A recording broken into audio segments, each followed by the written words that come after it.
Welcome back, YouTube, to another episode here at WILDMAN Lifts. I'm your host, WILDMAN. Now on today's episode, I'm following up with my boy Frank because we finished the 5-3-1 strength cycle while Frank was on the carnivore diet, which is intermediate level 1. And it didn't go quite according to the plan that the way neither one of us thought was going to go. So we're going to go ahead and have a discussion about that and see if we can dissect what exactly happened within the training block. Hello, Frank. Hey, buddy.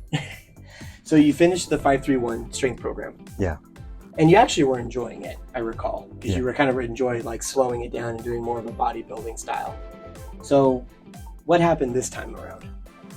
This time, like we had talked about in the other videos, there was a huge emphasis on smaller details. So I was obviously getting a little bit more experience when it came to the lift. So as an example, the bench press, you reworked the way that I was gripping the bar, and it completely changed the amount of stability that I had while doing the bench presses, including PRs, or, every single workout was to failure. There was very high intensity involved with this particular training program.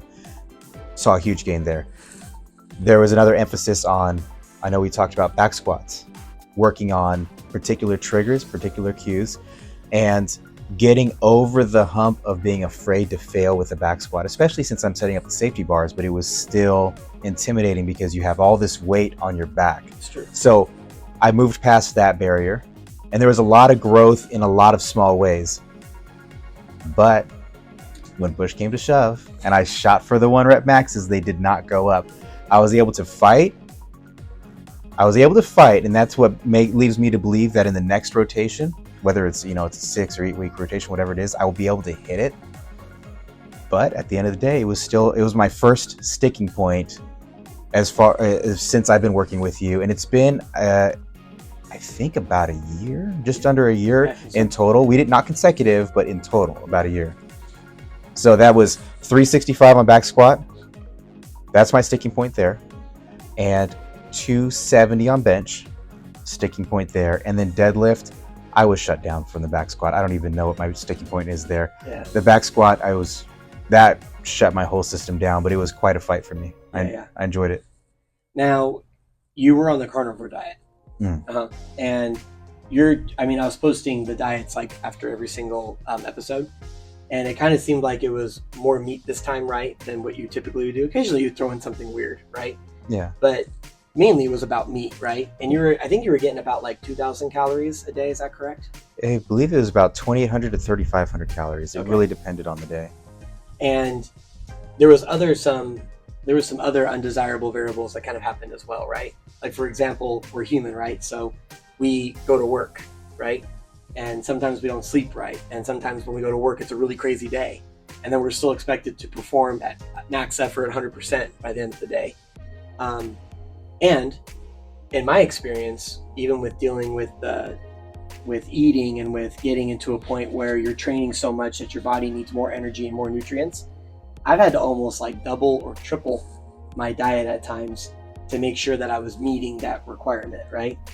So what do you think about how much calories you were taking, kind of going more into solo meat, right, as your diet and as your source of energy? And overall, the undesirable variables as well that life throws at us. Like, what do you think about that? So as far as the undesirable variables, they're there. They're going to be there no matter what. I can't really, without a catastrophic event occurring, I'm not going to use it as an excuse. I want to emphasize, I guess, that you did recommend to me that I increase how much I was eating, and to actually allow my scale to go up in weight, slowly. I did not do that. So that particular undesirable, because I'll emphasize why, because one of our coworkers convinced me to do a jiu-jitsu competition with him.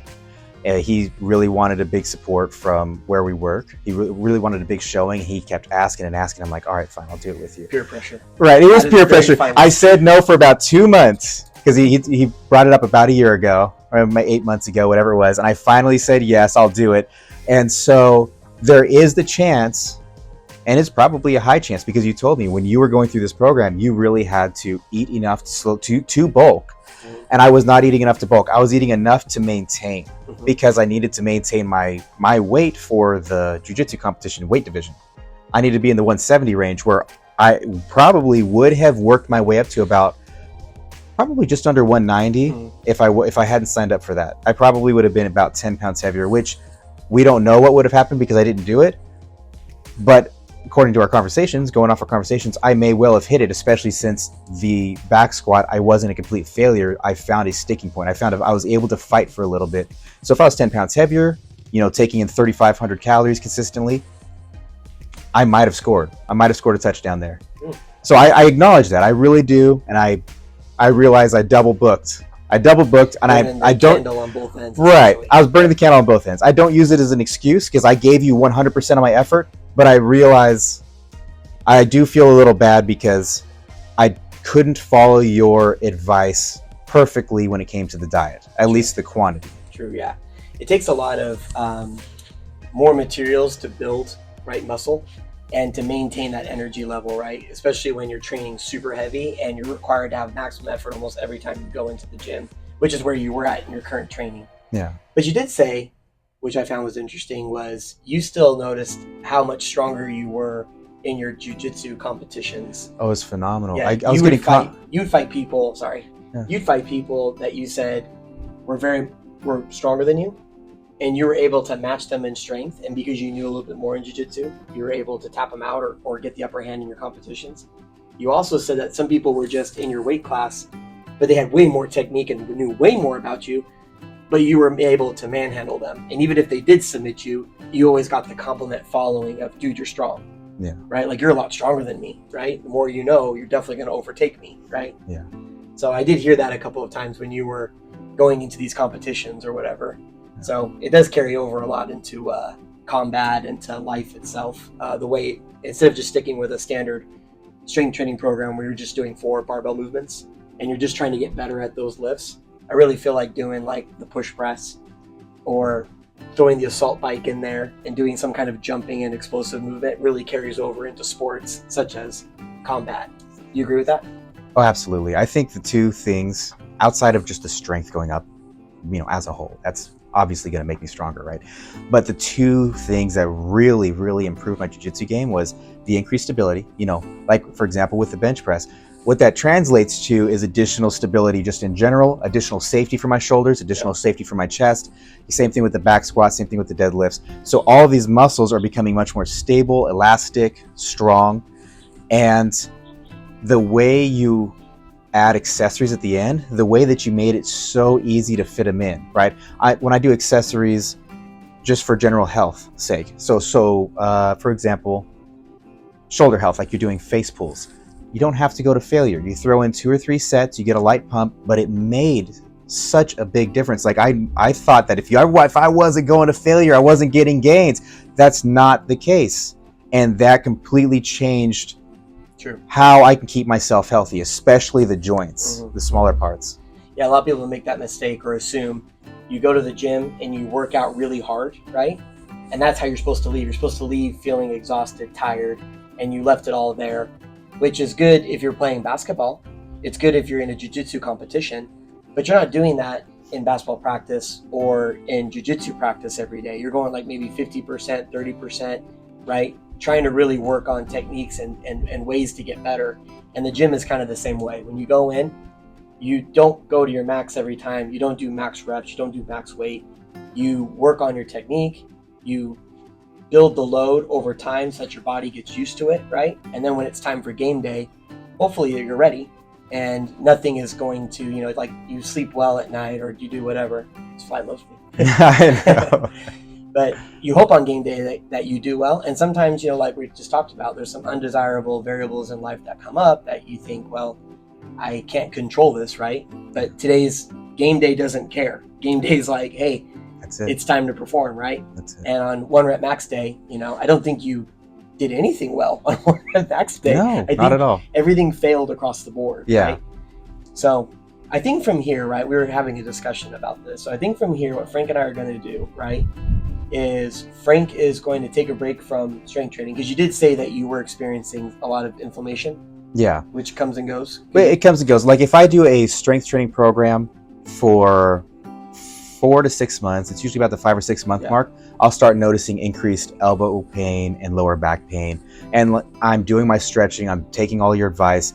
And what's phenomenal with your program and your advice is the fact that I can make it to the 6 month mark. Mm-hmm. I can make it to the 5th month mark pretty much pain free, Yeah. but it does add up. And then I need about a 2 or 3 month break where I just focus on, I primarily focus on high rep training with the occasional strength training, which doesn't seem to bother my body, which is about like every week and a half, I'll do a low rep range to try to maintain my strength. Mm-hmm. And I just really focus on rest, recovery, light cardio, and then I can hit it hard again. Because that's what I did. That's what I did at the end of the first rotation. This is the second rotation. I'm feeling, and I'm seeing the pattern. Okay. So I have a plan for this. Good.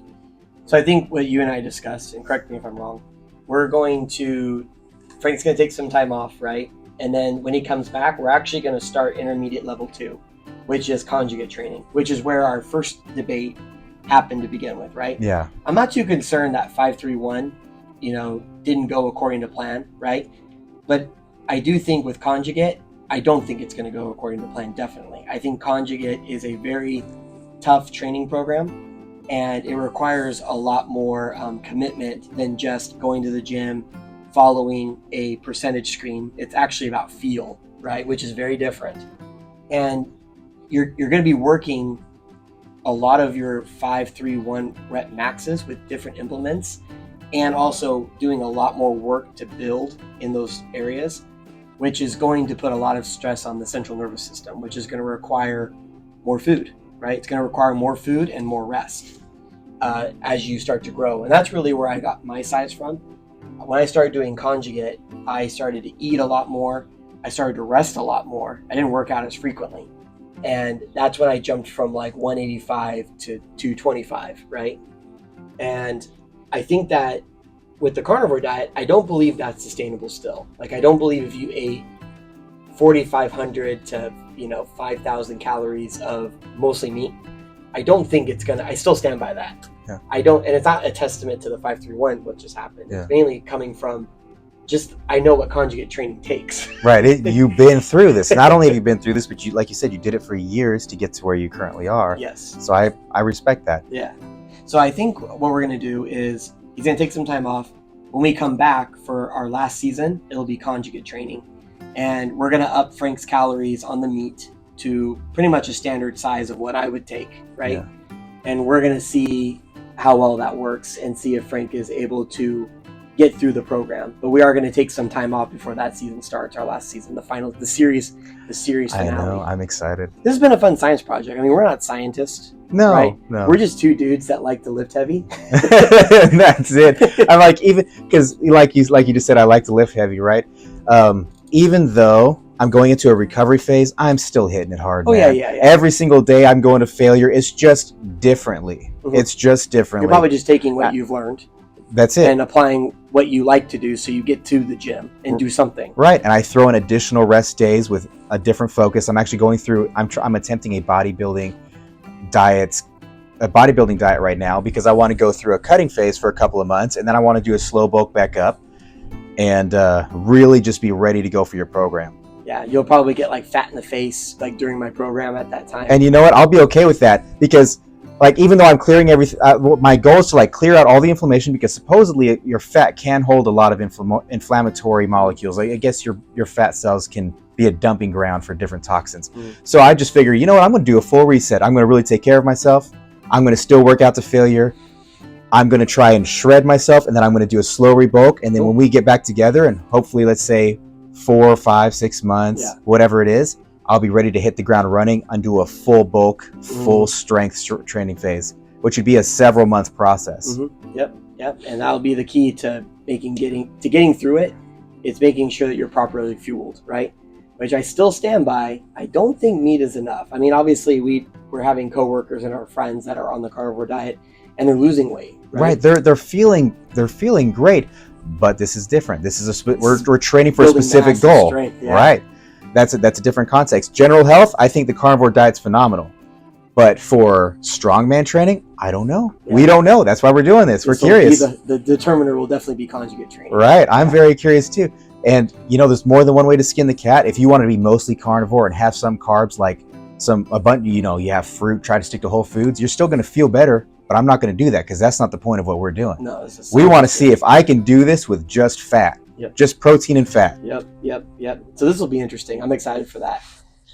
So let me know what you guys think down in the comments. Do you think that Frank here failed the carnivore diet, or do you think how I think, which is I think we're still too soon to tell. I would like to really test it during the conjugate phase to see if the carnivore diet is what it says it is, and we're going to try it out then. I can't make a determination until then. But what do you guys think? Do you guys think that Frank has no shot, or do you guys think that the carnivore diet is the way to go and Frank here is going to prove it? So leave a comment and we'll find out next season. Really appreciate everybody following along with our series and for all the support that you guys give us. Thank you very much. We'll see you next time.